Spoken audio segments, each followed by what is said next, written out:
তিমিরে ঢাকা গভীর অরণ্যে পথ হারিয়ে পায়ে কাঁটা ফুটিয়ে জটলা পাকানো দানবাকৃতির বটগাছের নিচে বসে ফুপিয়ে কাঁদছে অরু।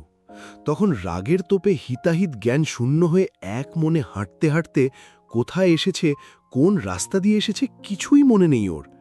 যখন মস্তিষ্কে নাড়া দিল যে ও গহীন জঙ্গলের মধ্যে চলে এসেছে, তখন ঘোর আধারে ছেয়ে গিয়েছে ধরণী। অমাবস্যার রাতে জঙ্গলের মধ্যে এতই অন্ধকার যে নিজের হাত পাও খালি চোখে দেখার জো নেই। অরু যখন বুঝেছে যে ও পথ হারিয়ে ফেলেছে, তখন মতিভ্রম ঘটে অন্ধকারের মধ্যেই দিকবিদিক ছুটেছে ও, যার ফলে বন বিছুটিতে বেঁধে জুতোসহ পায়ের বিভিন্ন অংশ ছিঁড়ে রক্তাক্ত হয়ে গিয়েছে পা দুটো। হাঁটতে না পেরে অন্ধকারের মাঝেই অসহায়ের মতো গলা ফাটিয়ে ডেকেছে সবাইকে, অথচ নীরব বেলাভূমিতে একটা মানুষের আওয়াজও শোনা যায়নি, বরং ওর ডাকের বিপরীতে ভেসে এসেছে রাতজাগা বন্য প্রাণী আর হুতুম প্যাঁচার গা গুলানো ভয়ানক আওয়াজ। এক পর্যায়ে ডাকতে ডাকতে গলার স্বর ভেঙে গিয়েছে ওর। শেষমেশ হাল ছেড়ে দিয়ে শরীর আর মনের জমাট বাঁধা ব্যথা নিয়েই গাছের নিচে বসে পড়েছে অরু। ফুপিয়ে কেঁদে ভাসাচ্ছে নিস্তব্ধ অরণ্য, কান্নার তালে তালে কেঁপে উঠছে ওর ছোট্ট শরীরটা। এভাবে কিছু সময় অতিবাহিত হয়। অরু এখনও হাঁটুতে মুখ গুজে কাঁদছে, চারিপাশে তাকাতেও কেমন গা ছমছম করছে ওর। সে সময় হঠাৎ শুকনো পাতার মর্মর আওয়াজ পেয়ে মাথা তুলে সামনে চাইল অরু। চারিপাশে অন্ধকার, সামনে পিছনে কিছুই দেখা যাচ্ছে না, অথচ পায়ের কাছে কোনো কিছুর উপস্থিতি সুস্পষ্ট। কিন্তু কি? ব্যাপারটা বোঝার জন্যে নিজের এক পায়ের ছেঁড়া জুতোটা দূরে ছুঁড়ে মারল অরু। সঙ্গে সঙ্গে ফনা তুলে হিসশিসিয়ে উঠল জঙ্গলি এক সরীসৃপ। হঠাৎ করে নিজের এত কাছে সাপের উপস্থিতি টের পেয়ে ক্রন্দনরত মুখটাকে দুহাতে চেপে চোখ মুখ খিঁচে দৌড় লাগালো অরু। অন্ধকারে দৌড়াতে গিয়ে বন বিছুরিতে বেঁধে বারবার হুমড়ি খেয়ে পড়ছেও, তবু শরীরে সর্বশক্তি প্রয়োগ করে পুনরায় দৌড়াতে লাগল অরু। এক পর্যায়ে চোখের সামনে জ্বলন্ত দুটো চোখের উপস্থিতি টের পেয়ে সেই ছোটার গতি আবারও থমকে গেল ওর। হঠাৎ করে অন্ধকার জঙ্গলে এমন জ্বলন্ত চোখ দেখে ভয় আতঙ্কে জর্জরিত হয়ে গগন কাঁপিয়ে চিৎকার দিয়ে উঠল অরু। মনে মনে ভাবল, এটা আবার কি? কোনো বাঘ ভাল্লুক নয় তো? এবার আমি কোন পথে যাব? কাল সকাল অবধি আদৌ বেঁচে থাকব তো? ওই ভয়ঙ্কর চোখ দুটো ধীর পায়ে এগিয়ে আসছে ওর দিকে। ব্যাপারটা বুঝতে পেরে আবারও উল্টো পথে ছুট লাগালো অরু। দৌড়াতে গিয়ে গাছের সাথে লেগে জামার হাতাটা ছিঁড়ে পিঠ অবধি নেমে এসেছে, তবুও থামল না অরু। জীবন বাজি রেখে দৌড়াতে লাগলো যেদিকে দুচোখ যায় সেদিকে। এভাবে ছুটতে ছুটতে মাঝপথে হঠাৎ করেই আলোর ঝলকানিতে চোখ ঝাপসা হয়ে এলো ওর। দ্রুতবেগে দুহাত চলে গেল চোখের ওপর। তীব্র ঘূর্ণন বাতাসে হাঁটু সমান লম্বা চুলগুলো উড়ে যেতে চাইছে যেন। এত বেশি তীব্র বাতাস আর শব্দে মনে হচ্ছে শুধু চুল নয়, রোগা পাতলা গড়নের অরুও বোধহয় উড়ে যাবে উচ্ছিষ্ট আবর্জনার ন্যায়। কিসের এত বাতাস আর শব্দ? সাগর পাড়ে কি ঘূর্ণিঝড় শুরু হলো কিনা বোধগম্য হলো না অরুর।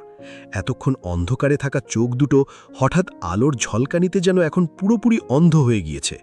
তাই বেশ কিছুক্ষণ বাদে একটু হয়ে সয়ে চোখ দুটো খুলল অরু। আর চোখ খোলা মাত্রই মানুষের উপস্থিতি টের পেয়ে যেন ধরে প্রাণ ফিরে এলো ওর। হেলিকপ্টারের নিয়ন আলোতে অরু দেখল ওর থেকে বেশ অনেকটা দূরে বিশাল হেলিকপ্টারের নিচে দাঁড়িয়ে আছে লম্বা মতো একজন, পরনে তার কালো হুডি। নিষ্প্রভ চোখ দুটো আহতদের মতো অরুর দিকেই নিবদ্ধ তার। চারিপাশে ভালোভাবে তাকিয়ে এতক্ষণে খেয়াল করল ও দৌড়াতে দৌড়াতে সাগর পাড়ে চলে এসেছে। আর চোখের সামনে যে মানুষটা নিষ্প্রভ চোখে ওর দিকে তাকিয়ে আছে, সে আর কেউ নয়, স্বয়ং কৃত্তিক, ওর সেভিয়ার। মানুষটা কৃত্তিক এটা বোধগম্য হতেই দৌড়ে গিয়ে ওর বুকে ঝাঁপিয়ে পড়ে শব্দ করে কেঁদে উঠল অরু। অরু এতটা জোরেই কৃত্তিকের বুকে ঝাঁপিয়ে পড়েছিল যে কৃত্তিকের পেশিবহুল শরীরটাও কম্পিত হয়ে ওঠে। কাঁদতে কাঁদতে এক হাতে কৃত্তিকের হুডি খামচে ধরে অন্য হাত দিয়ে ক্রমাগত ওর বুকে আঘাত করে যাচ্ছে অরু। বিপরীতে কৃত্তিক টু শব্দও করছে না, চুপচাপ চোখ বন্ধ করে দাঁড়িয়ে আছে, কারণ এই মুহূর্তে উপরওয়ালার কাছে ওর চেয়ে আর কৃতজ্ঞ বোধহয় আর কেউ নেই। ক্রন্দনরত অরু এখনও ওকে ইচ্ছে মতো কিল ঘুষি দিয়ে যাচ্ছে। কৃত্তিক তাতে নজর না দিয়ে আলতো হাত বুলিয়ে দিল অরুর নরম তুলতুলে গালে, যেখানটায় ওর 5 আঙুলের ছাপ এখনও দৃশ্যমান। ইচ্ছে তো করছে আরও গভীরভাবে আদর করে দিতে, কিন্তু তা তো সম্ভব নয়। তাই নিজের হুডিটা খুলে সেটা দ্বারা অরুর পুরো শরীর ঢেকে দিয়ে ওকে কোলে নিয়েই উঠে গেল চলন্ত হেলিকপ্টারে। অরু এখনও কৃত্তিকের কলার ছাড়েনি, একইভাবে ধরে রেখেছে। ওর বোধহয় বিশ্বাস ছিল কৃত্তিককে রেখে দ্বীপ ছেড়ে যাবে না, কিছুতেই যাবে না। পাহাড়ের চূড়ায় অবস্থিত দোচালা আলিশান ভিলার গা ডুবিয়ে দেওয়া নরম বিছানাতে এপাশ ওপাশ করেও কিছুতেই ঘুম নামছে না দুচোখের পাতায়। অবাধ্য মনটা ক্রমাগত অন্য কারো নাম জপে যাচ্ছে বিছানায় গা এলিয়ে দেওয়ার পর থেকেই। রুমের একপাশে স্থির মূর্তির মতো দাঁড়িয়ে থাকা দক্ষিণের জানালাটা হাঁট করে খোলা। সেখান থেকে পাতলা ফিনফিনে সফেদ পর্দা ছাপিয়ে হু হু করে বাসন্তিক হিমেল হাওয়া এসে শরীর নাড়িয়ে দিচ্ছে বারংবার। তবুও ঘুমকুমারীর দেখা নেই। হুট করে বিছানা ছেড়ে উঠে গিয়ে আকর্ষণীয় স্টাইলিশ চুলগুলো ব্যাকব্রাশ করতে করতেই দক্ষিণ জানালার মুখোমুখি হয়ে দাঁড়াল কীর্তিক। কপালে তার গভীর চিন্তার ভাঁজ। ঠোঁটের ভাঁজে সিগারেট ধরিয়ে মুখে বিড়বিড়ানো অস্পষ্ট আওয়াজ।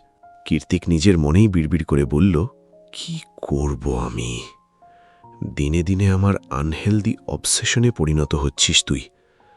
পাশ ফিরলেই তোকে দেখতে পাবো, এমন দিনের জন্য আর কতদিন অপেক্ষা করতে হবে আমায়? তোকে যে আমার চাই চাই। এইটুকু বলেই কীর্তিকের স্বাভাবিক মুখভঙ্গি অনেকটা কঠিন রূপ ধারণ করে। ব্লেডের মতো তীক্ষ্ণ চোয়ালটা শক্ত করে পুনরায় বিড়বিড়াল সে। চোয়াল শক্ত করে অন্ধকার আকাশের দিকে তাকিয়ে কীর্তিক বলল, যেই মুহূর্তে মনটাকে আর মানাতে না পারব, ঠিক সেই মুহূর্তে সব ফাকিং বয়সের পার্থক্য, সম্পর্কের জটিলতা কিংবা এর চেয়েও আরও বড় কোনো বাধা, সব কিছুকে জাস্ট উপড়ে ফেলে দেব আমি। Mind it, Aurora Sheikh. সেদিন আমার কাছে কেঁদে কেটেও লাভ হবে না। আমি এতটা সদয় নই। নিজের জিনিস আমি চেয়ে নয়, কেড়ে নিই। এক মনে হাজারো কথা আওড়ে কাবার্ড থেকে শার্ট বের করে সেটাকে টি শার্টের উপর পরে শার্টের হাতা দুটো ভাঁজ করতে করতেই রুম থেকে বেরিয়ে যায় কীর্তিক। গভীর অমাবস্যা রাত। মাথার ওপর আজ আর চাঁদের দেখা নেই। ছোট বড় তারকারাজিরাও মেঘের আড়ালে লুকিয়ে আছে। চারিপাশে ঘুম ঘুম পরিবেশ বিরাজমান।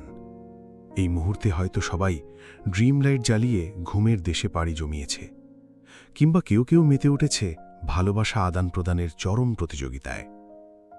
অথচ অরুর রুমে চকচক করছে ইলেকট্রনিক বাল্বের চোখ ধাঁধানো আলো। শরীরটা ক্লান্তিতে ভার হয়ে আসছে। চোখ জোড়াও ঘুমাতে যাওয়ার জন্য নিষ্পিস করছে সেই কখন থেকে। কিন্তু তার উপায় কোথায়? এই অবস্থায় ঘুমোতে গেলে হাত পায়ের কাটাছেঁড়া জায়গাগুলোতে মলম খেয়ে লাগাবে।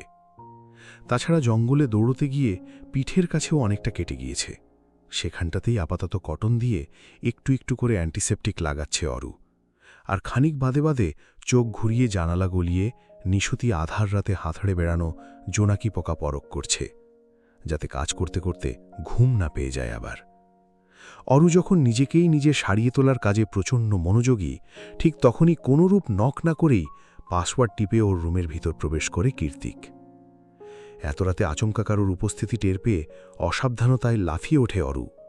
মাথা তুলে কীর্তিককে দেখতে পেয়ে ব্যস্ত ভঙ্গিতে দ্রুত নিজে কাঁধ থেকে জামাটা তুলে ফেলে মিনমিনিয়ে বলল, অরু ব্যস্ত ভঙ্গিতে মিনমিনিয়ে বলল, মেয়েমানুষের রুমে নক করে ঢুকতে হয়, সেটাও জানেন না? ম্যানারলেস লোক কোথাকার। কীর্তিক অরুর কাছে এগিয়ে গিয়ে বলল, তোর রুমে আবার আমাকে অনুমতি নিয়ে ঢুকতে হবে? পিচ্চি মেয়ে একটা, দেখি কোথায় লেগেছে। কথা বলতে বলতেই অরুর কাছে এগিয়ে যায় কীর্তিক। হাত বাড়িয়ে দেয় অরুর ঘাড়ের কাছে। অরু দ্বিধাগ্রস্ত হয়ে নিজের জামাটা চেপে ধরে বলল, আপনার চেয়ে ছোট হতে পারি, তবে বয়সের দিক দিয়ে আমি এতটাও ছোট নই। নিজের গোপনীয় ক্ষতটা কীর্তিককে দেখাতে অরু সংকোচ বোধ করছে বুঝতে পেরে কীর্তিক হাঁটু গেড়ে অরুর মুখোমুখি হয়ে বসে ওর এক পা তুলে নেয় নিজের উরুর উপর। তারপর সেটাকে মনোযোগ সহকারে উল্টে পাল্টে দেখতে দেখতে বলল, কীর্তিক অরুর এক পা নিজের উরুর উপর তুলে নিয়ে বলল, তাই নাকি? বিয়ের বয়স হয়েছে, বরকে সামলাতে পারবি? কীর্তিকের হঠাৎ করা ছোবলের মতো প্রশ্নে অরুর লজ্জায় চোখ বুজে আসছে। ও দ্রুত প্রসঙ্গ পাল্টে উল্টো প্রশ্ন ছুড়ে বলল, ব্যথা পায়ে হাত দিয়েছেন কেন? কীর্তিক নির্লিপ্ত কণ্ঠে উত্তর দিল, আরও ব্যথা দেব বলে। কীর্তিকের উত্তরে চোখ মুখ কুঁচকে গেল অরুর। অবিশ্বাস্য কণ্ঠে নিজের পাটা কীর্তিকের থেকে ছাড়ানোর চেষ্টা করেও বলল, সত্যিই আবার ব্যথা দেবেন? অরুর কথাটা শেষ হতে না হতেই পুরো রুমে ঝংকার তুলে শব্দ করে হেসে উঠল কীর্তিক। কীর্তিককে এভাবে হাসতে দেখে আপনা আপনি ফাঁক হয়ে গিয়েছে অরুর ওষ্ঠাধর। চোখ দুটো হয়ে উঠেছে হাঁসের ডিমের মতো গোল গোল। ও কি সত্যি দেখছে নাকি সবই স্বপ্ন বুঝে উঠতে পারছে না অরু। অরুকে সেই কখন থেকে হাঁ হয়ে থাকতে দেখে কীর্তিক নিজের চিরাচরিত রূপে ফিরে এসে গম্ভীর মুখে বলল, হাঁ করে আছিস কেন? মাছি খাওয়ার শখ হয়েছে? কীর্তিকের কথার পিঠে অরু অবিশ্বাসের সুরে বলে উঠল, আপনি হাসতেও পারেন? অরুর কথায় কোনো রূপ প্রতিক্রিয়া না করে কীর্তিক হাত বাড়িয়ে বলল, ওই পা দেখি। অরু সামান্য উকি দিয়ে দেখল ওর একটা পায়ে খুব সুন্দর করে ব্যান্ডেজ বেঁধে ফার্স্ট এড করে দিয়েছে কীর্তিক। এরপর আরেকটা পাও নিজের উরুর ওপর রেখে ঘুরিয়ে দেখতে দেখতে বলল, এই পায়ের নুপুর কোথায়? অরু ঠোঁট উল্টে অসহায় সুরে বলল, হারিয়ে ফেলেছি। এই নুপুরটা আমার খুব পছন্দের ছিল জানেন, তাই তো একটা হারিয়ে যাওয়ার পরেও আরেকটা খুলিনি। নুপুরের প্রসঙ্গ পাল্টে অন্য পায়ে ব্যান্ডেজ লাগাতে লাগাতে হঠাৎ করেই কীর্তিক শুধল, আচ্ছা অরু, রেলিক্স বাদে সেদিন ক্যাথলিন তোকে রেগেমেগে কি এমন বলেছিল? প্রথমে অরু একটু সময় নিয়ে ভাবল, তারপর মনে পড়ার মতো চট করেই মিনমিনিয়ে ঠোঁট টিপে হেসে উঠল। কীর্তিক কিছুটা অধৈর্য হয়ে বলল, কি ব্যাপার, হাসছিস কেন? হাসব না, এলিসা আপুর কাজিন তো আপনার জন্য এক কথায় ফিদা। রাগে গজলজ করতে হতে আমাকে কত কথাই না শোনালো সেদিন। বলে কিনা আমাকে যাতে আপনার ধারে কাছেও আর না দেখা যায়। আমি আসার পর থেকে নাকি আপনি বদলে গিয়েছেন। কথাটুকু বলে আবারও অট্টহাসিতে ফেটে পড়ল অরু। হাসতে হাসতে বলল, উনি তো আর জানেন না আমি আপনার চিরাচরিত শত্রু। জানলে বোধহয় এসব কথা জীবনেও বলতো না। আমার কি মনে হয় জানেন, এলিসা আপুর কাজিনের মাথায় নির্ঘাত সমস্যা আছে। কীর্তিক নিজের হাতের কাজ থামিয়ে ধীর গলায় বলল, এমন কেন মনে হলো তোর? অরু মুখ বেঁকিয়ে বলল, তা মনে হবে না, আপনার সাথে আমাকে গুলিয়ে ফেলছে আপুর কাজিন। আর মানুষ পেল না, আমি আর আপনি, সাপ আর বেজি, দা আর কুমড়ো। কথা বলতে বলতে আবারও কুটকুটিয়ে হেসে উঠল অরু। এতক্ষণ ধরে বসে বসে অরুর কথার বহর শুনে গেলেও ওর শেষ কথাটা বোধহয় পছন্দ হয়নি কীর্তিকের। অরুর হাসি মুখের দিকে এক নজর বিভৎস চাহিনি নিক্ষেপ করে সঙ্গে সঙ্গে ওর ব্যান্ডেজ করা ক্ষত পাটা শক্ত হাতে চেপে ধরল কীর্তিক। কীর্তিকের হাতের বাঁধনটা এতটাই বেশি শক্ত ছিল যে হুট করেই অরুর মনে হলো ওর কলিজা ধরে টান দিয়েছে কেউ। হঠাৎ করে এমন প্রচণ্ড ব্যথায় আঁতকে উঠে শব্দ করে চিৎকার দিয়ে উঠল অরু। আহ, কি করছেন? ব্যথা কেন দিচ্ছেন? কীর্তিক ওর পাটা ধাক্কা মেরে সরিয়ে দিয়ে চোয়াল শক্ত করে বলল, আমি তোর নার্স কিংবা সার্ভেন্ট নই যে রাত জেগে বসে বসে তোর ক্ষতে মলম লাগাবো। ধাক্কা লেগে ক্ষত থেকে পুনরায় তরতাজা রক্ত বেরিয়ে এসে সাদা ব্যান্ডেজ রক্ত রাঙা হয়ে ভিজে উঠেছে। অরু সেখানটায় হাত দিয়ে চেপে ধরে চোখ খিচে রেখেছে। বন্ধ চোখ জোড়া থেকে নিঃশব্দে গড়িয়ে পড়ছে অশ্রুসিক্ত নোনা জল। কীর্তিক তাতে নজর না দিয়েই হনহন করে বেরিয়ে গেল। যাওয়ার আগে শেষবারের মতো পিছন ঘুরে মনে মনে আওড়ালো, তোর ভুল ধারণা খুব শীঘ্রই ভেঙে যাবে অরু, তুই আমার না হলে অন্য কারো নোস। সন্ধ্যা হতে না হতেই স্ফটিকের লাল নীল বেগুনি আলোর ঝলকানিতে চিকচিক করছে সুবিশাল ক্লাবের চারিপাশ। ভেতর থেকে ডিজে গানের ধিমধিম আওয়াজ ভেসে আসছে রাস্তা পর্যন্ত। একে একে ভেতরে প্রবেশ করছে ক্যাডিল্যাক, মার্সিডিজের মতো নামি দামি গাড়ির বহর। পৃথিবীতে হাতে গোনা নামি দামি যে কয়েকটা ক্যাসিনো ক্লাব রয়েছে তার মধ্যে ব্যাংককের কিং ক্লাব একটি। বছরের বিভিন্ন সময়েই পৃথিবীর নামি দামি পোকার প্লেয়াররা জুয়ায় টাকা জেতার জন্য জমায়েত হয় এখানে। একের পর এক বেড ধরে জিতে নেয় কোটি কোটি টাকা। এলিসাও তাদের মধ্যে একজন, সবার প্রিয় নাম্বার 13। এই নামেই সবাই ওকে চেনে। সবার ভালো মতোই জানা, যেই ক্লাব ওকে নিতে পারবে তারাই তরতর করে সবচেয়ে ধনী ক্যাসিনো ক্লাবে পরিণত হবে। কিন্তু এলিসা তো আর এইসবে জড়াবে না। আজকেই এই পাপের দুনিয়াতে ওর শেষ দিন। শুধু একবার ভালোয় ভালোয় বাবাকে নিয়ে ফিরতে পারলেই হল। স্ফটিকের আলোতে জলজল করতে থাকা কিং ক্লাবের নেম প্লেটের সামনে মুখোমুখি হয়ে দাঁড়িয়ে আছে ওরা চারজন।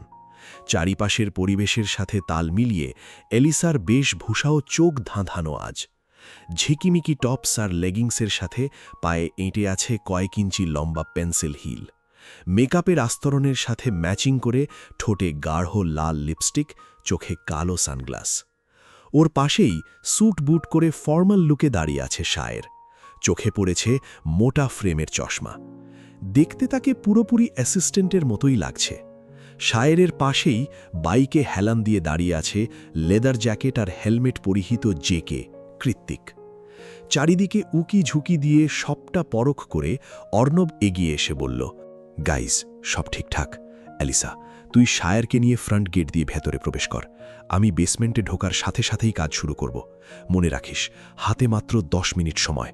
আই রিপিট, মাত্র 10 মিনিট। এরপর আর এতগুলো সার্ভার একসাথে নিজের কন্ট্রোলে রাখতে পারবো না আমি। আর জেকে, তুই এখানেই ওয়েট কর। অ্যালিসা ওর বাবাকে নিয়ে বের হওয়ার সাথে সাথে তুই অ্যালিসাকে নিয়ে চলে যাবি। ওর বাবাকে আমরা ম্যানেজ করব। কথাটুকু শেষ করে সবার কানে একটা করে ব্লুটুথ লাগিয়ে দিল অর্ণব। নাও গো। 10 মিনিট প্রায় শেষ হতে চলল। কীর্তিক সূক্ষ্ম নজরে কাঁচের দেওয়াল বেষ্টিত ক্লাবের দিকে তাকিয়ে আছে। এত দূর থেকে ভেতরের কোনো কিছুই ঠাহর করার উপায় নেই। শুধু বোঝা যাচ্ছে এতক্ষণ ধরে জ্বলতে নিভতে থাকা ঝিকিমিকি আলোর বহর হুট করেই পুরোপুরি নিভে গিয়েছে। ভেতরের মিউজিক আর আলো দুটোই নিভে যাওয়ার দরুন কীর্তিক সচকিত হয়ে ব্লুটুথে মনোযোগ দিল। কিন্তু না, ওপাশ থেকে কোনো আওয়াজ নেই। তৎক্ষণাৎ কোথা থেকে যেন দৌড়ে এলো অর্ণব। আশপাশে এক নজর চোখ বুলিয়ে উদ্বিগ্ন হয়ে শুধালো, 10 মিনিট শেষ হতে চলল, ওরা কোথায়? কীর্তিক ঠোঁট কামড়ে বলল, ঠিক বুঝতে পারছি না। কোনো বড় বিপদ হওয়ার আগে আমাদের ভেতরে যাওয়া দরকার। শায়ার যা ভিতর ডিম, ওকে ভরসা নেই। কীর্তিকের কথায় সায় জানিয়ে অর্ণব তৎক্ষণাৎ ক্লাবের দিকে হাঁটা দেয়। পেছন থেকে কীর্তিক আবারও ডেকে ওঠে ওকে।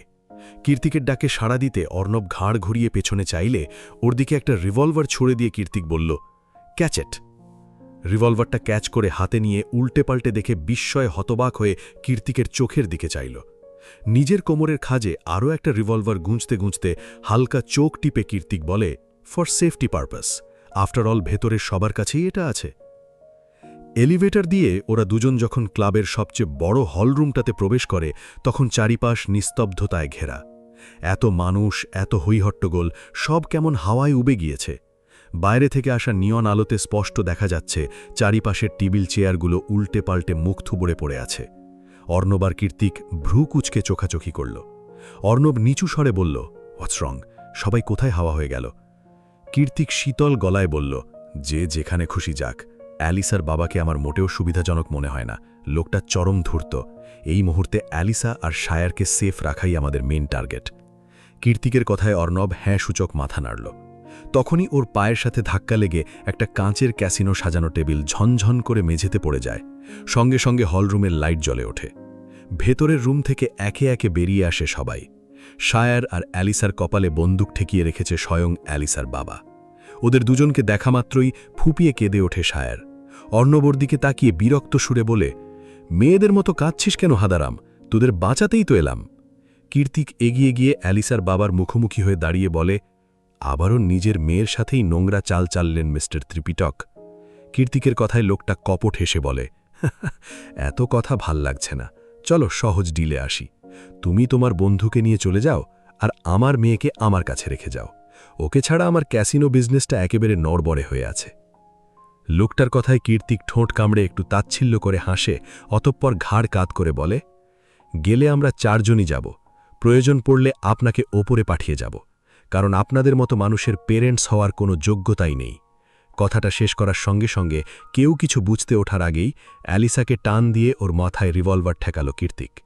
কীর্তিকের কাণ্ডে এবার অর্ণবও কিছুটা ভরকে গিয়ে বলে, জেকে কি করছিস? অর্ণবের কথায় কান না দিয়ে কীর্তিক অ্যালিসার বাবাকে বলে, আপনি মারতে পারতেন না ত্রিপিটক, কারণ অ্যালিসা আপনার সোনার ডিম পাড়া হাঁস।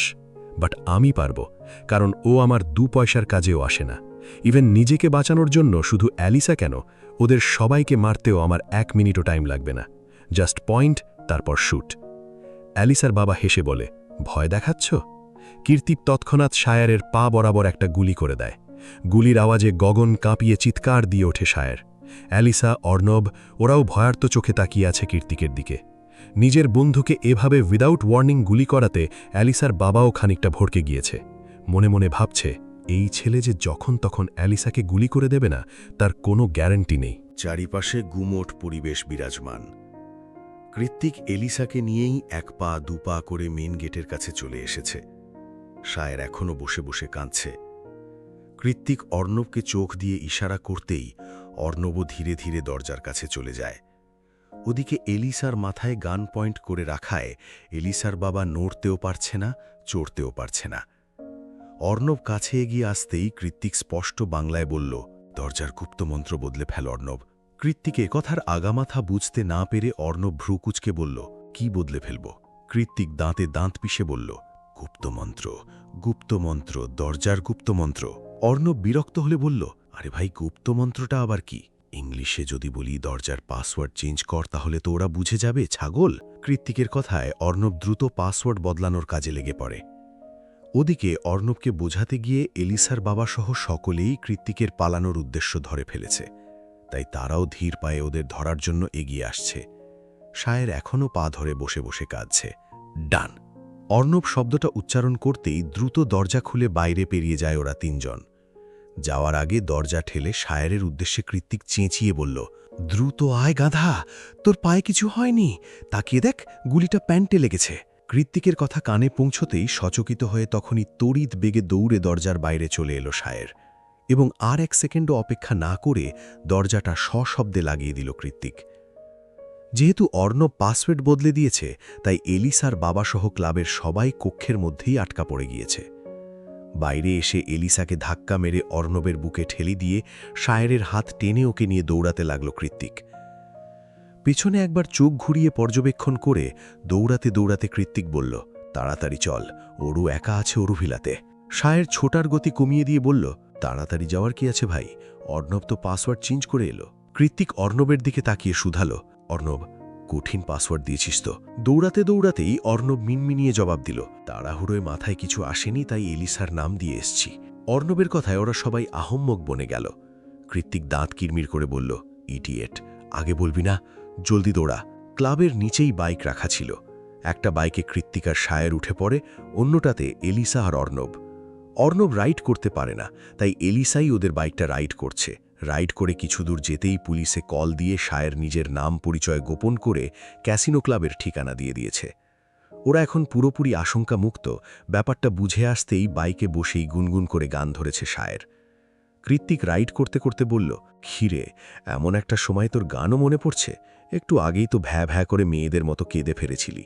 শায়ের অভিমানী কণ্ঠে বলল, তা কাঁদব না, তুই কিভাবে পারলি আমাকে পয়েন্ট করে গুলি ছুটতে?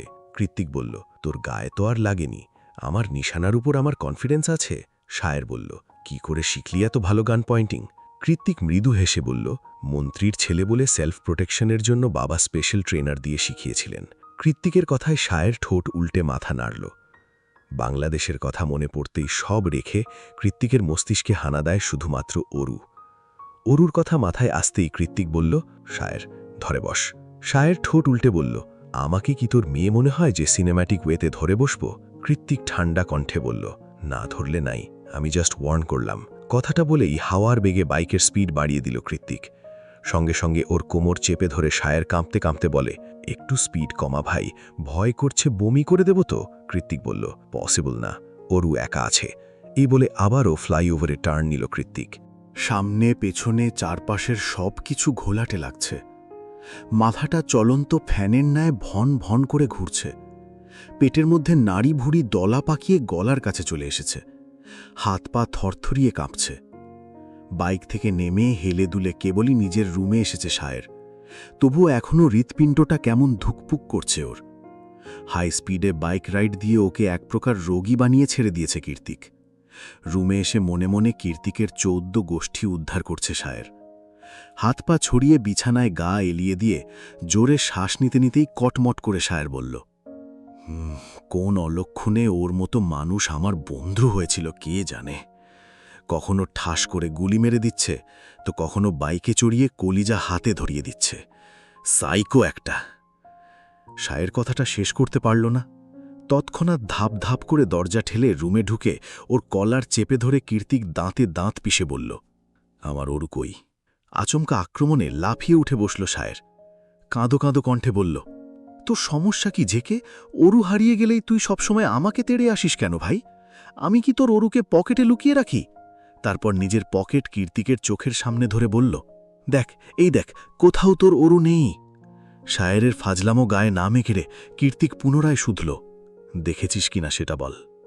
কৃত্তিকের অগ্নিমূর্তি লক্ষ্য করে শুষ্ক ঢোক গিলে এদিক ওদিক মাথা নাড়ল শায়ের।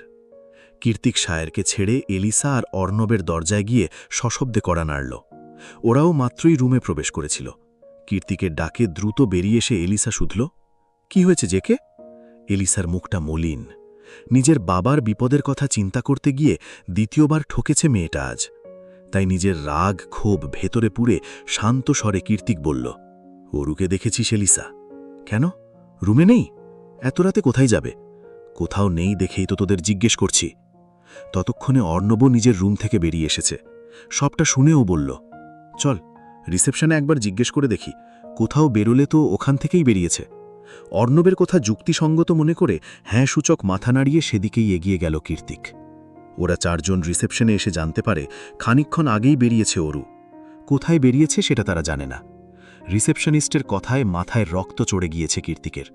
মনে মনে ঠিক করেই নিয়েছে আজ অরুকে পেলে ওর হাতের মার খেতে খেতে অরুর খবর আছে। অর্ণব আর সায়ের এগিয়ে এলো। এখন কি করবি? কীর্তিক চোয়াল শক্ত করে বলল, ইডিয়েট একটা, আমাকে চিন্তায় না রাখলে শান্তি হয় না মেয়েটার। আজ খুঁজে পেলে খবর আছে ওর। নিজের অর্ধেক বয়সী স্টেপ সিস্টারের জন্য কীর্তিকের এমন বেসামাল উদ্বিগ্নতা দেখে আবারও নতুন করে প্রশ্ন জাগে ওদের তিনজনের মনে। কেন এত উন্মাদনা? কিসেরই বা এত আসক্তি? প্রায় ঘণ্টাখানেক সি বিচের এ মাথা ও মাথা হাতড়ে বেরিয়েছে কীর্তিক। সেই সাথে সায়ার আর অর্ণব অরুকে খুঁজেছে হন্যে হয়ে। রাত তখন প্রায় 10টা ছুঁই ছুঁই। চারিপাশের ঘুটঘুটে আধার ছাপিয়ে সাগরের তীর আলোকিত হয়ে জ্বলছে সোডিয়ামের নিয়ন আলো। নিস্তব্ধতায় ঘেরা সমুদ্র তীরে ঢেউয়ের গর্জন ভেসে আসছে বারে বারে। রাত গভীর হয়ে যাওয়ায় একে একে মানুষ ফিরে গিয়েছে স্ব গন্তব্যে। কীর্তিকের বেজায় অস্থির লাগছে। চোখ দুটো বারবার এদিক ওদিক ঘুরে বেড়াচ্ছে। এভাবে ঘুরপাক করতে গিয়েই ওর চোখ আটকে যায় অদূর থেকে হেঁটে আসা লম্বা চুলের মেয়েটার দিকে। কীর্তিক চোখ বন্ধ করে বলে দিতে পারে ওই মেয়েটাই অরু। তাই ও আর স্থির না থেকে হনহনিয়া আঁটা ধরল অরুর পানে। অনেকটা দূরত্ব ঘুঁচে গিয়ে কীর্তিক যখন পুরোপুরি অরুর মুখোমুখি, ঠিক তখনই কীর্তিককে দেখতে পেয়ে ভূত দেখার মতো চমকে উঠল অরু। অন্তরাত্মা কেঁপে উঠল অজানা আতঙ্কে। মনে মনে ভাবল, আজ আমি শেষ, আরআইপি অরোরা শেখ। অরুর পেছনে আরও 2টা থাই মেয়ে ছিল, হাতে তাদের ঘুড়ি আর লাটাই। কীর্তিক তাদেরকে এক নজর পরখ করে অরুর কাছে এসে ওকে সজোরে চড় মারতে উদ্যত হয়েও থমকে যায়। উল্টে দুহাত দিয়ে টান মেরে আচমকা টেনে নেয় নিজ বুকের মধ্যেখানে। এখনই গালে চড় হামলে পড়বে সেই ভয় চোখ মুখ খিঁচেই রেখেছিল অরু।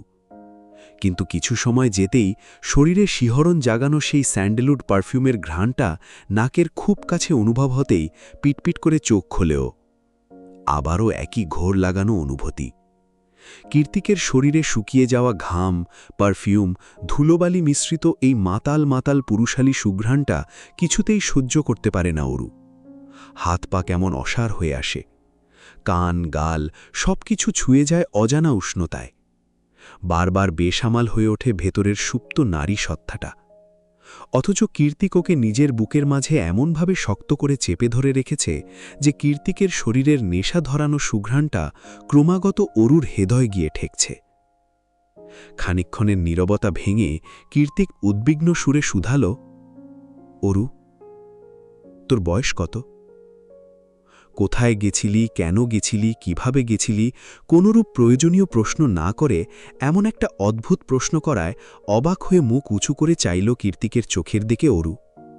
পরক্ষণেই ওর চোখ গেল কীর্তিকের পেছনে দাঁড়িয়ে থাকা আরও 3 জোড়া চোখের দিকে, যারা এই মুহূর্তের রিয়ালিটি শো দেখার মতো করে অষ্টাদশীর প্রেমে বেসামাল হয়ে ওঠা জায়ান কীর্তিক চৌধুরীকে দেখছে। সবাইকে এভাবে হাঁ করে তাকিয়ে থাকতে দেখে অরু মুখ কাঁচুমাচু করে নিজেকে ছাড়ানোর চেষ্টা করে বলল, ছাড়ুন, সবাই কি ভাবছে? কীর্তিক কঠোরভাবে বলল, আমি কিছু জিজ্ঞেস করেছি অরু। কীর্তিকের স্পষ্ট আদেশে একটা দীর্ঘশ্বাস ছেড়ে অরু বলল, 18 বছর 6 মাস 13 দিন, এবার ছাড়ুন। কীর্তিক শান্ত হয়ে বলল, পারফেক্ট। নিজেকে ছাড়াতে গিয়ে অরুর চোখ গেল এবার কীর্তিকের পায়ের দিকে। গোড়ালি থেকে খানিকটা ওপরে ফোল্ড করা ড্যানিম প্যান্ট পরে খালি পায়ে দাঁড়িয়ে আছে কীর্তিক। তা দেখে সঙ্গে সঙ্গে অরু বলে উঠল, এ কি, আপনার জুতো কোথায়? পিছন থেকে হাঁক পেড়ে একজোড়া স্নিকার্স দেখিয়ে সায়ার বলল, এই যো আমার হাতে, তোমাকে খুঁজতে খুঁজতে আমরা একটু পাগল পাগল হয়ে গিয়েছিলাম কি না? অরু দ্রুত শায়ারের সামনে গিয়ে মিনতি সুরে বলল, সরি ভাইয়া, আপনারা কেউ ছিলেন না বলে না বলেই বেরিয়ে এসেছিলাম। আমি রিসেপশনিস্টকে বলে এসেছিলাম, কিন্তু উনি আমার ইংলিশ পুরোপুরি বুঝতে পারেননি বোধহয়। কীর্তি কড়া গলায় আদেশ দিল, অরু, যা, এলিসার সাথে রিসর্টে গিয়ে ঘুমিয়ে পড়। এমনিতেই মাঝরাতে সবাইকে চিন্তাগ্রস্ত করে ছেড়েছে, তাই কীর্তিকের কড়া আদেশে আর নাকচ করতে পারেনি অরু। চুপচাপ চলে গিয়েছে এলিসার হাত ধরে। ওদিকে শায়ার, অর্ণব আর কীর্তিক বসে পড়েছে উত্তাল ঢেউয়ের মুখোমুখি হয়ে। আজ বোধহয় ওরা ঘুমাবে না। নিশুতি রাতে জোয়ার ভাটার উদ্যম গতি আর সামুদ্রিক ঢেউয়ের বিশাল গর্জনে চারিপাশ অপার্থিব লাগছে। মাঝরাতের পরও কেটে গিয়েছে আরও কয়েক প্রহর। রাতজাগা পানকৌড়িগুলো এখনও চিউ চিউ করে দাপিয়ে বেড়াচ্ছে পুরো বেলাভূমি জুড়ে। চোখের সামনে জ্বলছে ফায়ারপ্লেসের দাউ দাউ অগ্নিশিখা। সেখান থেকেই কাঠকয়লা পোড়ানোর মটমট আওয়াজ ভেসে আসছে। কীর্তিকের ভাষা ভাষা চোখ দুটোতে জ্বলন্ত অগ্নিশিখার প্রতিচ্ছবি বিদ্যমান। শায়র ফায়ারপ্লেসের আগুনে আরও কয়েকটা কাঠের টুকরো দিয়ে কীর্তিক আর অর্ণবের মুখোমুখি হয়ে বসে পড়ল। অতঃপর নিজেদের মনের হাজারো কৌতূহল মেটাতে শায়র যখন কীর্তিককে কিছু প্রশ্ন করতে যাবে, ঠিক তখনই অর্ণব ওকে হাতের ইশারায় থামিয়ে দিয়ে বোঝায়, আমি জিজ্ঞেস করছি। কীর্তিক তখনও আপন মনে জ্বলন্ত অগ্নিশিখার হেলদোল পরক করায় ব্যস্ত। অর্ণবকে ডেকে বলল, সবাইকে রেখে অরু প্রতি এত অবসেসড কেন তুই?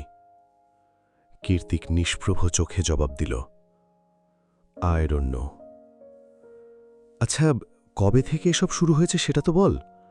তাছাড়া ওর জন্য যদি তোর এতই টান, তাহলে বাংলাদেশে যাস না কেন তুই? কীর্তিক একটু উপহাস হেসে বলল, কে বলেছে ওর জন্য আমার টান? ও আমার আসক্তি। মানুষ জানে নেশা খারাপ জিনিস, তবু নেশাগ্রস্তরা নেশা ছাড়তে পারে না। ওরও আমার কাছে নেশার মতোই। আমি জানি ওর আর আমার সম্পর্কে আগুন পানির সমজটিলতা, তবুও ওকে আমার চাই, অ্যাট এনি কস্ট। শায়র পাশ থেকে বলে উঠল, তাহলে তো তুই অরুর প্রেমে পড়েছিস? কীর্তিক কপট হেসে জবাব দিল, 11 বছরের বাচ্চা মেয়ের প্রেমে কে পড়ে ভাই? তবে হ্যাঁ, আই এম শিওর, আমি বাংলাদেশে থাকলে এতদিনে অরু আমার বাচ্চার মা হয়ে যেত। ওই জন্যই তো দেশে যেতাম না, কারণ ওর কাছে গেলে নিজেকে সামলানো উত্তাল সাগরে পালতোলা ডিঙি নৌকা সামলানোর মতোই মুশকিল। শায়র আর অর্ণব হতভম্ব হয়ে কীর্তিকের পানেই চেয়ে আছে। দুজনের মনেই একই প্রশ্ন, কি বলছে এই ছেলেটা? ওদের চোখে হাজারো কৌতূহলের ছড়াছড়ি দেখে কীর্তিক ভাবতে থাকে, ঠিক কবে নাগাদ শুরু হয়েছিল সবকিছু।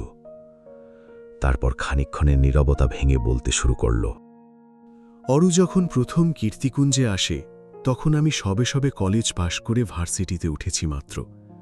তখন আমার কাছে জীবন মানে আভিজাত্য, কর্তৃত্ব, পাওয়ার এসবই। কারণ ছোটবেলা থেকেই আমাকে এটাই শেখানো হয়েছে, যোগ্য উত্তরাধিকারী হতে গেলে পূর্বপুরুষদের পথ অনুসরণ করো। আমিও তাই করেছি। ছোটবেলা থেকেই ন্যানি, ট্রেনার, মাস্টার এদের কাছে লালিতপালিত হতে হতে আমি ভুলেই গিয়েছিলাম পরিবার বলে কিছু হয়। তারপর যখন একটু ম্যাচিওর হই, তখন প্রতিপত্তি আর ক্ষমতার জোরে চারপাশে সবাইকে নিজেই কন্ট্রোল করতে শুরু করি। আমার হাতের ইশারাতে সবাই যখন পুতুলের মতো নাচত, তাতে আমার অন্তরে এক পৈশাসিক আনন্দ হতো। তখন থেকেই ডমিনেটিং স্বভাবটা ভেতরে ঢুকে গিয়েছে, যা এখনও বদলাতে পারিনি আমি। কলেজে ওঠার পর পারিবারিক সূত্রেই আমার রাজনৈতিক হাতেখড়ি হয়। প্রথম বাবা বিভিন্ন রাজনৈতিক অনুষ্ঠান, সভা, সমাবেশে নিয়ে গেলেও পরক্ষণে বাবার হয়ে আমারই যেতে হতো। এক পর্যায়ে বাবা নয়, স্বয়ং আমার জন্যই আমাকে যেতে হতো। ততদিনে প্রফেসর হওয়া, বিজনেস সামলানো কিংবা আমার শখের রাইডিং সবকিছুই ছিল দিবা স্বপ্ন মাত্র, কারণ আমার ধ্যান জ্ঞান সবকিছুই তখন রাজনীতিতে নিবদ্ধ। তখন মনে হতো নিজে প্রাইভেট ভার্সিটিতে পড়েও ক্ষমতার জোরে পাবলিক ভার্সিটিতে লিড দেওয়ার মতো পৈশাসিক তৃপ্তি আর কিছুতে নেই। বাইরের জগতে এত সুনাম, এত জনপ্রিয়তা, এত স্বজনপ্রীতি লোকেদের ভিড়েও দিন শেষে আমি ছিলাম নিঃসঙ্গ। যার উদরে আমার জন্ম হয়েছিল, যে খুব ছোটবেলায় আমাকে ফেলে নিজের আত্মতৃপ্তির উদ্দেশ্যে নিজ দেশে পাড়ি জমিয়েছিল, সেই বিদেশিনী মাকে বরাবরই ঘৃণা করে এসেছি আমি, তার সাথে মায়ের জাতিটাকেও। কেন যেন আত্মিক টান কখনোই ছুতে পারিনি আমাকে। হয়তো ছোট থেকে মায়ের মমতাহীন বেড়ে ওঠা সেজন্যই। এভাবেই হাজারো মানুষের বেষ্টনে একাকী বিষণ্ণ জীবনটা ভালোই যাচ্ছিল। অনায়াসে দিন পার করে দেওয়ার মতো অনেক ব্যস্ততাই ছিল তখন আমার কাঁধে। কখন বাড়িতে ফিরতাম, কখন বেরিয়ে যেতাম, কেউ তার হদিস জানত না। বলতে গেলে আমাদের পরিবারটা দিনকে দিন রাজনৈতিক প্রাঙ্গণে পরিণত হচ্ছিল। একই বাড়িতে থাকা সত্ত্বেও কেউ কারোর খোঁজ নিতাম না আমরা। এক পর্যায়ে পরিবারের এরূপ ভাঙন লক্ষ্য করে দাদা সাহেব মৃত্যুশয্যায় এসে বাবাকে আবারও বিয়ে করতে বলেন। দাদার কথা রাখতে বাবাও সেই বয়সে পুনরায় বিবাহ বন্ধনে আবদ্ধ হন। ঠিক তখনই আমার সৎমায়ের সাথে পরিবারে আগমন ঘটে আরও 2 সদস্যের, অরু আর অনু। ওদের বাবার সম্বন্ধে আমার কিছুই জানা নেই, জানা থাকারও কথা না, কারণ বাবার বিয়ে নিয়ে আমার কোনোরূপ মতামত ছিল না। আর এসবে আমার কিছুই আসে যেত না। আর কিভাবেই বা আসবে? পরিবার কি জিনিস সে তো আমি জানিই না। ওরা ওদের মতো দিন কাটাতো, পড়াশুনো করত, আর আমি আমার মতো। ওই সময় অরুর দিকে ঠিক করে কখনো তাকিয়েছিলাম কিনা সেটাই বলা মুশকিল। যদিও বা কখনো সামনে পেয়েছি, ধরে থাস থাস করে থাপ্পড় মেরেছি। তবুও আমার রুমে সারাক্ষণ উকিঝুঁকি দিত মেয়েটা। সুযোগ পেলেই রুমে এসে এটা ওটা ধরত। মাঝে মধ্যে তো বিরক্ত হয়ে খুব মারতাম ওকে। কীর্তিকের কথার মাঝে হুট করেই সায়ের ফোড়ন কেটে বলে উঠল, তুই কি রে, এখন যার জন্য দিবানা হয়ে ছটপাট করিস, তখন তাকে এভাবে মারতিস? কীর্তিক মৃদু হেসে বলল, আই উইশ অরু এখনের মতো আমার রুমে উকিঝুঁকি দিত। সায়ের হেসে বলল, আর তুই ওকে ঠাস ঠাস করে মারতিস? অর্ণব সায়েরকে থামিয়ে দিয়ে বলল, আহা থাম তো তুই, জেকে তারপর কি হয়েছিল? কীর্তিক পুনরায় বলতে শুরু করল, অরুর মা সুদক্ষ এবং স্মার্ট মহিলা ছিলেন, যার জন্য বাবার সাথে ব্যবসায়িক কাজে বিভিন্ন জায়গায় যেতেন তিনি, বলতে গেলে বাবাকে সাহায্য করার জন্যই। তবে আমার সাথে তার খুব একটা স্বাভাবিক সম্পর্ক ছিল না, যার দরুন সপ্তাহে একবারও আমাদের মুখ দেখাদেখি হতো না। যদি হতো সেটাও অরুর জন্য। অরুকে মারলে সেটা নিয়ে নালিশ যেত বাবার কাছে, বিপরীতে বাবার থেকে পেতাম হাজারটা তিরস্কার আর ভর্সনা। এসবের কারণে মনে মনে জিদ হতে অরুর প্রতি। জিদের বসে দ্বিতীয়বার আমার রুমে এলে আরও বেশি করে মেরে দিতাম ওকে। এরকম যেতে যেতে বছরখানেক চলে যায়। তারপর একদিন, এটুকু বলে থেমে যায় কীর্তিক। সায়ের আর অর্ণব দুজনেই উৎকণ্ঠা নিয়ে শুধল, তারপর একদিন। এবার কীর্তিক নিজেও ভাবতে থাকে সে রাতের কথা। পূর্ণিমা রাত, আকাশে রূপোর থালার মতো মস্ত বড় চাঁদ উঠেছে। চাঁদের নিয়ন আলোয় ভেসে যাচ্ছে চারিপাশ। কীর্তিককুঞ্জের মহলের ছাদটার আয়তন ছোটখাটো ফুটবল খেলার মাঠের মতোই বৃহৎ। জ্যোৎস্না রাতে মায়ের অনুমতি সাপেক্ষে ছাদের পাঁচিল থেকে আচারের বয়ামগুলো ঘরে আনতেই ছাদে এসেছিল অরু। তখনই পাঁচিল ঘেঁষে দাঁড়িয়ে থাকা পুরোদস্তুর কালো পোশাকে আবৃত লম্বা মতো কাউকে দেখতে পেয়ে অকস্মাৎ ভয়ে চিৎকার দিয়ে ওঠে অরু। তবে গলার স্বর বাইরে বেরোনোর আগেই শক্ত হাতে ওর মুখ চেপে ধরে কীর্তিক। অরু থেমে গিয়ে চোখ পিটপিট করে তাকাতেই কীর্তিক গম্ভীর গলায় বলল, তুই এখানে কেন? কীর্তিকের কথায় সরাসরি উত্তর না দিয়ে অরু মিনমিনিয়ে বলল, আপনার তো জ্বর এসেছে, হাতটা কেমন আগুনের গোলার মতো গরম হয়ে আছে। কীর্তিক অরুর শরীরে এক প্রকার ধাক্কা দিয়ে বলল, জ্বর আসলে তোর কি? যা করতে এসেছিস সেটা করে নেবে যা। জ্বরের ঘোরে তোকে দেখতে ইচ্ছে করে না। কীর্তিকের রকচটা স্বভাব চরিত্র সবকিছুই অরুর জানা, তাই ও আর কথা না বাড়িয়ে চুপচাপ আচারের বয়াম নিয়ে ছাদ থেকে নেমে যায়। মাঝরাত, কারেন্ট থাকা সত্ত্বেও রুমের চারদিকে ঘুটঘুটে অন্ধকার। জ্বরের ঘোরে অন্ধকার রুমে শুয়েই থর করে কাঁপছে কীর্তিক। সন্ধ্যারাত্রে 2-2 প্যারাসিটামল খেয়েও কাজ হয়নি, উল্টে হাড় কাঁপিয়ে দ্বিগুণ তালে জ্বর উঠেছে। পার্টির লোকেদের থেকে বারবার কল আসাতে মোবাইলটাও বন্ধ করে রেখেছে ও। অনেক বেশি জ্বরের তোপে অন্ধকার রুমের মাঝেই জোনাকি পোকা দেখছিল কীর্তিক। ঠিক তখনই গভীর তিমিরকে হটিয়ে একটা মোমবাতি সমেত রুমে প্রবেশ করে কিশোরী অরু। পরনে তার কালো রঙের কামিজ, মাথায় আধটানা ঘোমটা। কীর্তিক তখনও জ্বরের তোপে বারবার দীর্ঘশ্বাস ফেলছিল। অরু মুমটা নিয়ে রুমের মাঝে এগিয়ে এসে নিজে থেকেই বলল, বিদ্যুৎ চলে গিয়েছে, জেনারেটরও নষ্ট হয়ে পড়ে আছে। আপনার তো জ্বর, তাই ভাবলাম মোমবাতি নিয়ে আসি। কীর্তিক ধমক দিয়ে বলল, মোমবাতির প্রয়োজন নেই, আমি অন্ধকার ভালোবাসি, তুই যা তো। কীর্তিকের এই হেন ধমকেও অরু যায় না, চুপচাপ দাঁড়িয়ে থাকে ওর পাশ ঘেঁষে। অরুকে অনেকক্ষণ যাবৎ দাঁড়িয়ে থাকতে দেখে কীর্তিক হাসকিশোরের নাক টেনে বলল, কি হলো, যাচ্ছিস না যে? আবারও মার খাওয়ার শখ জেগেছে? শখ জেগে থাকলে কাছে আয়, থাপ্পড় দিচ্ছি। অরু মুখ কাচুমাচু করে বলল, মা আঙ্কেলের সাথে শহরের বাইরে গিয়েছে। মামির অসুখ শুনে সকাল সকাল আপাও নানা বাড়ি গিয়েছে, বলেছিল বিকেলের মধ্যে ফিরবে, কিন্তু ফেরেনি। এখন আবার কারেন্টও নেই। আমার অন্ধকারে ভয় করছে ভাইয়া, এখানে একটু দাঁড়িয়ে থাকি, কারেন্ট এলেই চলে যাব। অরুর আকুতি ভরা টলটলে চোখের দিকে এক পলক তাকিয়ে নিজে একটু সরে গিয়ে অরুর জন্য বিছানাতেই জায়গা করে দিল কীর্তিক। অরুও টু শব্দ না করে ভয়ে ভয়ে সেখানটায় গিয়ে বসে পড়ে। কীর্তিক চোখ দুটো বন্ধ রেখেই অরুর উদ্দেশ্যে বলল, ভালো করে বস, মারব না। অরু এবার ভালোভাবেই বসে, হাতে থাকা জলপটিটা কীর্তিকের কপালে রেখে দেয়। কীর্তিক ভ্রুকুটি করে চোখ উল্টে সেটার দিকে তাকিয়ে বলল, এটা কি দিয়েছিস? অরু জানায়, জ্বর হলে মা আমাদের মাথায় এটা দিয়ে রাখে, এতে অনেকটা আরাম লাগে। আপনি অন্ধকারে জোরে জোরে নিঃশ্বাস নিচ্ছিলেন, মনে হলো আপনার এটা প্রয়োজন, তাই নিয়ে এসেছি। অরুর কথা শুনে কীর্তিক ওর মুখের পানে চাইল। গত ১.৫ বছরে আজই বোধহয় প্রথম ঠিকভাবে অরুর মুখের দিকে চাইল কীর্তিক। সদ্য কিশোরীতে রূপ নেওয়া কচি একটা চেহারা, টিমটিমিয়ে জ্বলতে থাকা মোমের হলদে আলোতেও ওর চেহারাটা অপ্সরীর মতোই সুন্দর লাগছে।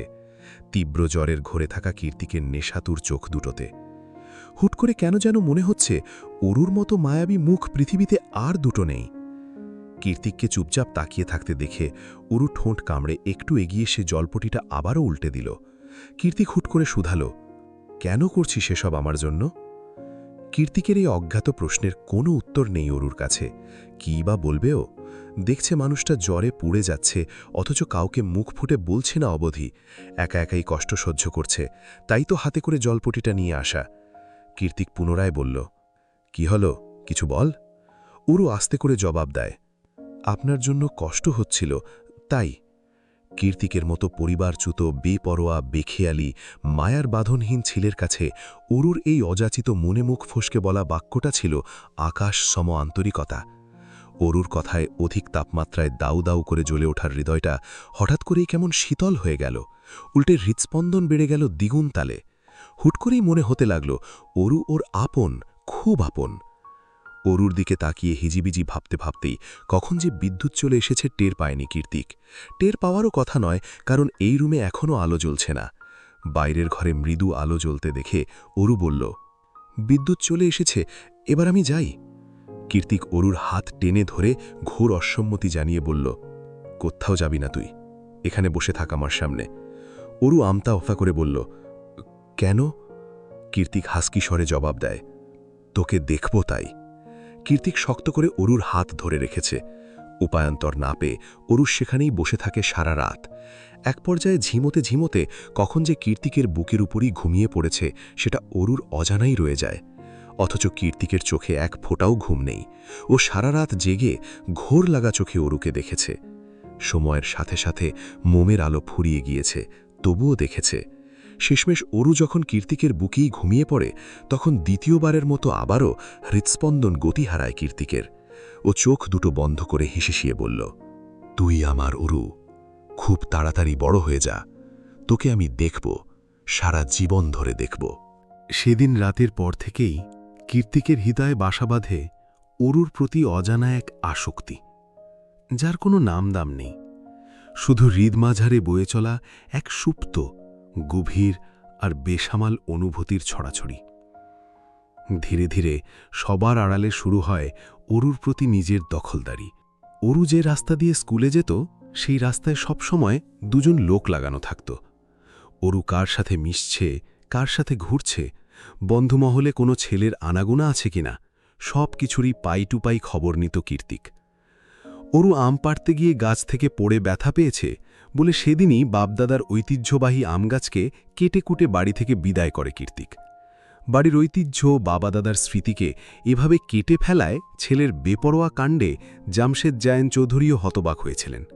কিন্তু বলার মতো কিছু নেই তার। কী বা বলবেন? ছেলে কি তার কথা শোনে? এভাবে সময়ের পরিবর্তনে সেই আসক্তি বৃদ্ধি পেতে থাকে দ্বিগুণ হারে। স্কুল ব্যতীত কীর্তিকুঞ্জের বাইরে পা রাখা নিষিদ্ধ হয়ে যায় অরুর জন্য। কিশোরী অরুর মাথায় ঢোকে না হঠাৎ করেই কীর্তিক কেন তার ওপর এত অধিকার দেখাচ্ছে। আগে তো কখন আসত কখন যেত তারই হদিস থাকত না, আর এখন বাড়িতে কেউ না থাকলেই কীর্তিককে দেখতে পায় অরু। শুধু দেখতে পায় বললে ভুল হবে, ওকে জোর জবরদস্তি করে নিজের সামনে বসিয়ে রাখে কীর্তিক। চোখের সামনে থেকে সরলেই গালে এসে আছড়ে পড়ে শক্ত হাতের থাপ্পড়। থাপ্পড় খেয়ে অরু কাঁদলে পুনরায় থাপ্পড়। এভাবেই দিন যাচ্ছিল। সবার অগোচরে ভেতরের সুপ্ত অনুভূতিগুলো তর করে বাড়ছিল কীর্তিকের মাঝে। কীর্তিকের হুটহাট করা পাগলামিতে বিরক্ত হয়ে আজকাল আর আগের মতো ওর রুমের ধারে কাছেও ভেড়ে না অরু। মাঝে মধ্যে ওকে এক নজর দেখে চলে যাবে বলে ওর নাম করে কীর্তিক জোরে জোরে ডাকে, তবুও সেদিকে পা বাড়ায় না অরু। তবে আজকে দুরু বুকে ঠিকই আসতে হল কীর্তিকের রুমের সামনে। বাড়ির অফিস রুমে পার্টি অফিসের মিটিং চলছে, সবাই উপস্থিত, অথচ কীর্তিকের খবর নেই। মোবাইল বন্ধ করে অন্দরমহলে বসে সে কি করছে কে জানে। মিটিংয়ের মাঝে সবাই তর্ক বিতর্কে ব্যস্ত, তাই জামশেদ জায়ান চৌধুরী অরুকে ডেকে বললেন, তোমার কীর্তিক ভাইয়াকে ডেকে দাও তো অরু। তার কথা রাখতেই আপাতত ভর সন্ধ্যাবেলা কীর্তিকের রুমে কড়া নেড়েছে অরু। অরু কড়া নাড়ার সঙ্গে সঙ্গে দরজা খুলে ওকে হ্যাঁচকা টানে ভেতরে নিয়ে গেল কীর্তিক। ভেতরে নিয়ে গিয়ে চোয়াল রাঙিয়ে অরুর উদ্দেশ্যে বলল, গত দুদিন ধরে ডাকছি তোকে, সামনে আসছিস না কেন, কি সমস্যা? অরু ঝামটি দিয়ে বলল, সবসময় বকাঝকা করেন, গায়ে হাত তোলেন, আপনাকে আমার বিরক্ত লাগে। আগে তো মারলেও পেছনে ঘুরঘুর করতি, তখন বিরক্ত লাগতো না? তখন তো বুঝতাম না যে আপনি আমায় এত অপছন্দ করেন। এখন তো বুঝি আমি আপনার সৎ বোন, তাই আমাকে দু চোখে দেখতে পারেন না আপনি। অরুর কথা শেষ হতে দেরি হল, কিন্তু ওর শরীরে কীর্তিকের হাত পড়তে দেরি হল না। কীর্তিক চোয়াল শক্ত করে তীক্ষ্ণ দৃষ্টি নিক্ষেপ করে বলল, এটা কেন দিয়েছি জানিস? নিজেকে আমার সৎ বোন দাবি করার জন্য। তুই আমার বোন না, আমার বোন হওয়ার কোনো যোগ্যতাই তোর মাঝে নেই, আর না আমি তোকে বোনের নজরে দেখি। মার খেয়ে গালে হাত দিয়ে মেঝেতে বসেই ফুপিয়ে কাঁদছে অরু। খানিকক্ষণ দাঁড়িয়ে থেকে নিজের ক্রুদ্ধ মস্তিষ্কটাকে স্থির করে অরুর মুখোমুখি হয়ে বসে পড়ল কীর্তিক। তারপর আলতো হাতে ওর চোখের পানি মুছিয়ে দিয়ে বলল, আই এম সরি অরু, খুব লেগেছে? কেন আমাকে এভাবে যন্ত্রণা দিস বলতো? তুই যখন আরেকটু বড় হবি তখন আমার আজকের কথাগুলো ঠিক বুঝতে পারবি। ততদিন শুধু তোকে একটু দেখে দেখে রাখতে হবে আমার। কীর্তিকের মুখে আদুরে আওয়াজ শুনে অভিমানে এবার শব্দ করেই কেঁদে উঠল অরু। এভাবে নাক ফুলিয়ে কাঁদাতে ওকে অনেক বেশি আকর্ষণীয় আর মায়াবী লাগছিল কীর্তিকের চোখে, তাই নিজেকে সংযত রাখতে না পেরে হুট করেই ওর গালে সশব্দে চুমু খেয়ে বসল কীর্তিক। তবে ওদের বসার ধরনটা এমন ছিল যে কেউ পেছন দিক থেকে দেখলে ভুল বুঝতে পারে। হলও তাই। মিসেস আজমেরি শেখ বাড়িতেই ছিলেন সেদিন। কীর্তিকের রুম থেকে মেয়ের ক্রন্দনরত আওয়াজ শুনেই তিনি বুঝে গিয়েছেন আবারও হয়তো তার ছোট মেয়েটাকে মেরেছে কীর্তিক। তৎক্ষণাৎ তিনি মেয়েকে নিয়ে আসার জন্য কীর্তিকের রুমের দিকে এগিয়ে গেলেন। তবে রুমে প্রবেশের আগেই পা দুটো আটকে গেল তার। সন্ধে রাতের আবঝা আলোয় তিনি স্পষ্ট দেখলেন তার ছোট্ট মেয়েটার সাথে ঘনিষ্ঠ সময় পার করছে কীর্তিক। পার্টি অফিসের ছোট বড় সবার সামনে পরপর অনর্গল থাপ্পড়ের আঘাতে রক্তাক্ত হয়ে উঠেছে কীর্তিকের গৌর মুখমণ্ডল। আর দুটো থাপ্পড় দিলেই হয়তো নাক ফেটে ফিনকি দিয়ে রক্ত বেরিয়ে আসবে। তবু কিছুতেই থামানো যাচ্ছে না জামশেদ জায়ান চৌধুরীকে। রাগের তোপে থরথর করে কাঁপছেন তিনি।